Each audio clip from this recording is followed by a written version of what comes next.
Hello again, everyone. Edwin Learnard back once again. In this YouTube astrological segment, what I'm going to be doing is I'm going to be talking about the strongest zodiac sign, part 2. In this video, I'm going to elaborate and expound a little bit on the first video I did about the strongest zodiac sign. I don't remember the exact date, but it was around 3 years ago. I believe I put up the video entitled The Strongest Zodiac Sign, and I want to elaborate and expound on why I believe the sign that I chose, Scorpio, was the strongest zodiac sign, and explain as to why I think some of the others are not, and why some are weaker than Scorpio. And that's basically what I want to talk about. Now, as far as this video, okay, now Scorpio, I mean, I chose Scorpio. The ones that saw that first video know I chose Scorpio as the strongest zodiac sign, and I'm going to explain my reasons again shortly. I'm going to talk a little bit about what I talked about in the first video as well, incorporate that in this one. But I think what I want to talk about first, as far as the other 11 zodiac signs, that they all can be strong in their own way. Now, Aries could be the strongest as far as the qualities of fearlessness, ability to confront, being confrontational, being aggressive, going after what they want, showing courage and fortitude. Taurus can be the strongest in terms of perseverance and persistence, and their dedication to things and people in general, their tenacity. Gemini could be the strongest as far as their quick-wittedness, their communicative skills, being versatile and multitasking. Cancer, I think when I look at Cancer, I understand the moon rules Cancer and not Venus, but I think Cancer, their ability to love someone or a cause unconditionally. I think there's just something about Cancer with their strong ability to love, I think might be unprecedented in the zodiac. I think that's part of the reason why they get hurt so easily, because they put so much effort into loving someone or something, and they don't get, a lot of times they may not feel like they're getting half as back as what they're putting in, and that's why I think they get hurt very easily. And just their ability to nurture as well, and their dedication to their family. Now, Leo, it could be the strongest in terms of being magnanimous, their generosity, their ability to dominate, and ability to stay in control of a situation. Virgo can be the strongest in terms of their ability to analyze, their ability to be very punctilious with details, their organizational skills, and their work ethic. Libra could be the strongest in terms of their ability for mediation, reconciliation, and legal matters, and being equitable and fair. Scorpio could be I'm going to go to, actually, I'm sorry, I'm going to go to Scorpio a little bit later on. Now, Sagittarius, as far as the power of positive thinking, they could be the strongest. Their expansiveness, their general optimism, they're creating maybe their own luck to some degree, perhaps they're the strongest. Capricorn could be the strongest in terms of their business acumen, their discipline, attaining ambitions. Aquarius, as far as the general cerebral level goes, their intellectual ability, their selflessness, their ingenuity in innovative tendencies, I should say innovative prowess. Now, Pisces, the propensity to make the best out of adverse situations and try an ability to see the good in virtually everybody. So, as far as Scorpio, as I stated before, I will get to them later. Now, I understand strong is subjective, but the reason I think the fixed signs are the strongest is because I'm referring to the fact that they are the most strong-willed, I believe, and having the most willpower, controlling a propensity to worry, apprehension, and fear, not succumbing to dour moods, and staying the course, their general persistence. And I think that is why I see the fixed signs as the strongest ones. They're very hard to unbalance. I mean, once, I call them immutable. They really, once, I mean, they stay the course. Once they get their mind set on something, it's very hard for them to waver and change it. And the thing about it is, the reason I chose the mutable signs, I see them as the weakest. And when I say weakest, I'm talking about being weak-willed and really, I think, having less willpower collectively than the fixed signs, and even most of the, I guess we could say the cardinal signs as well. I think with the exception of Cancer, but I'm going to get to Cancer later on. Now, the way going back to the mutable signs, I do think they're the weakest because I see them as being the most weak-willed. Their propensity to worry and their excessive worry, it could lead to not taking action in situations, which can result in a very negative self-fulfilling prophecy. What happens is, if you're being stagnant and you're just basically being dominated by worry, and that worrying is taking precedence over action, well, then those problems could actually manifest. They could actually take place. I mean, like, say if it's an IRS bill, for example, and you got the IRS on you, and you're basically worrying about it and not taking action, well, the problems could actually, in that case, could just get worse. Or if you don't get work to support your home or your family or something, and you're just worrying about it, then in that situation, you could, be out on the street. So those are some examples. Now, the thing about it is they seem to be the most vulnerable to elements of sudden catastrophe and tribulation.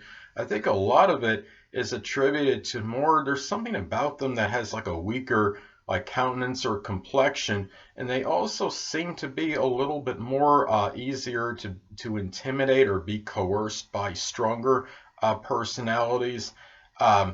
Interesting, I say manipulation.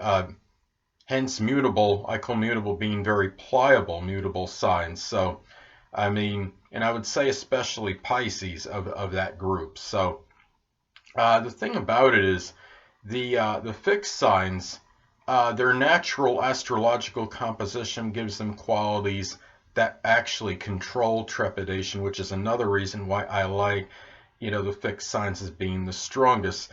Now, the cardinal signs, with the exception of Cancer, I think come next astrologically to control negative moods and worry. Aries, Libra, and Capricorn can be strong, but I think collectively they have a little bit less tenacity and persistence in the willpower than the fixed signs. A little bit less. I still like the fixed signs as being stronger overall in contrast to the cardinal signs. And the one exception to the cardinal signs, as far as coming next in astrological, I guess you could say, signs to throw off, I guess, the dour moods, would be Cancer, because Cancer does have a very mercurial and fickle temperament, and they could be very submissive, which can correlate with fear and apprehension. And they are, I mean, I think they're pretty much grouped with the mutable signs in terms of being the weakest signs. So another thing is that I wanted to get at with this is that keep in mind, I mean, as I stated before, all signs have strong qualities and weak qualities. When I want to get to Scorpio, give a rundown of Scorpio as far as why I feel that this is the strongest sign of the zodiac, because Scorpio is, I believe, the most resilient sign of the zodiac. It is symbolized by the phoenix rising from the ashes. I think it's their indomitable spirit, their ability to bounce back from adversity, the fact that Scorpio, of all the signs, seems to always find a way to emerge victorious in some way, shape, or form, one way or another. And they are, I mean, there's a sign that just, they just generally don't give up. Scorpio keeps, fighting, and Scorpio is kind of that sign, I think, that fights that perpetual battle as well. And they really, to me, I do see them as the strongest sign. I understand the other three fixed signs can make their argument that they are the strongest sign in the zodiac. Somebody that was, I think he was a Taurus, and he had written something comment on Facebook when I had the comments up on the strongest zodiac sign, and he said, I don't remember exactly what he said, but something to the effect that we're a bunch of Scorpio butt kissers, and because so many people concurred that Scorpio was the strongest sign of the zodiac. And but you have to understand, if a lot of people thought that, then there had to be a reason for it. So I mean, if you have a strong consensus that thinks that Scorpio is the strongest zodiac sign, then think about it. Why would that be, right? So there has to be a good reason for that. Now, another thing, another sign, I mean, Leo, I think, is the most dominant sign of the zodiac. They have the best ability to be in control of a situation. And really, they're the ones, I mean, Leos could be very imposing. I understand they have tremendous courage and fortitude, and they have very strong will and willpower. But I still give the edge to Scorpio. Now, Aquarius, I understand being a fixed sign, they can make their argument as well. They are being a fixed sign.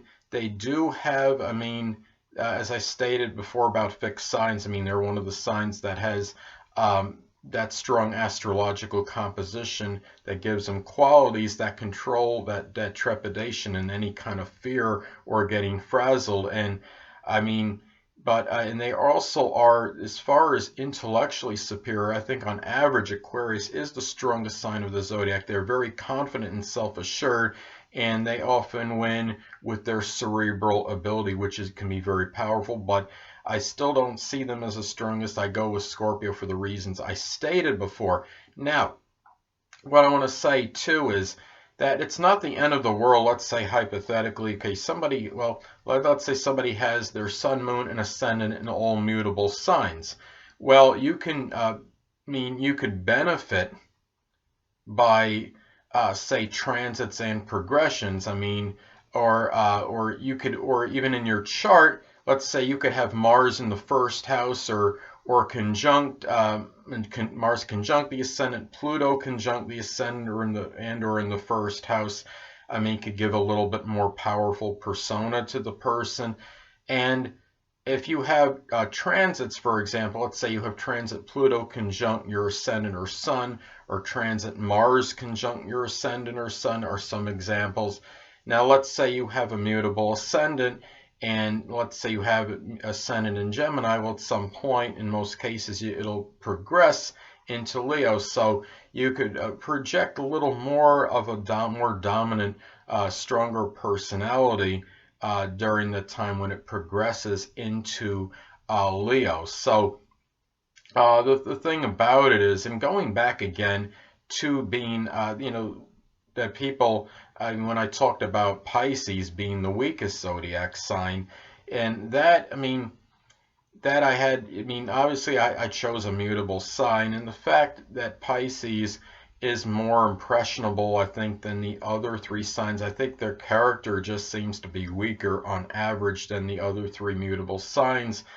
And they are, Pisces too has that stronger propensity on average towards the drugs and the alcohol, of course, which could lead to problems. And really that's basically why I chose that sign as the weakest. I understand weak is subjective, and the basic difference between the stronger signs is the stronger signs of fixed signs, as I see them, as being stronger willed, and then the mutable signs are weaker willed, I think, on average. And it's funny, one time somebody had complained about me choosing, not having Gemini is one of the stronger signs, and she was a sun in Gemini, but the ironic thing was she has a Scorpio ascendant. And yet she was complaining about the fact I didn't have Gemini as one of the stronger signs, but yet she had her sun in Gemini, but she has a Scorpio ascendant as well. And I was thinking, well, gee, why didn't you commend me and laud me for the fact that I chose Scorpio as the strongest zodiac sign? But, she didn't look at it like that. So I just ask people to look at their whole chart. If you say, well, why did someone has a sun in Pisces, And they're like, oh, you chose that as the weakest zodiac sign, but well, what if you have a Scorpio moon or ascendant? That'll modify it things a little bit in terms of your overall, your general, as far as uh, your strength in terms of your astrological personality. So anyway, people, that'll conclude this YouTube astrological segment for the strongest zodiac sign part 2. And stay tuned next time where I will be continuing my series on the transits to astrological points in your chart. 2 things I want to get with you on before I head out. Firstly, the stars may impel but do not compel. And secondly, never isolate any single astrological element, aspect, planetary placement, position, configuration, influence, or what have you, and make an analysis of a person, astrologically speaking, based on this alone, because astrologically speaking, the person is the sum of all their components in their natal chart and not just one. Until next time, people, stay well.